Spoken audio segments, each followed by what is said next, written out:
तर आज मी मस्तपैकी बनवली टम्म अशी फुगलेली चपाती आणि पावट्याची रस्सा भाजी बनवली इकडं. तर इथे मी मस्तपैकी गोल गोल अशी चपाती लाटून घेतलेले. तर आता माझ्या चपात्या पण होत आल्या त्या.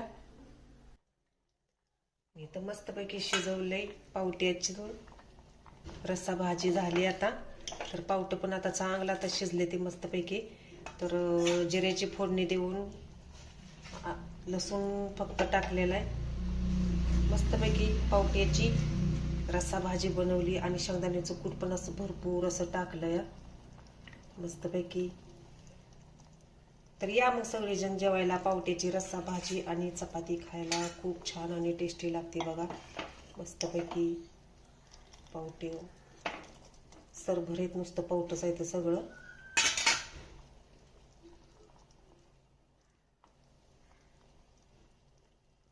तर तरी पण खूप छान असे आलेले आणि हळद टाकल्यामुळं पिवळा कलर पण दिसतोय. तर नेहमी मी कोणतीही रस्सा भाजी बनवताना हळद थोडी का होईना टाकत असते. कलर खूप छान येतो आणि छान लागते भाजी आणि दिसायला पण छान दिसते.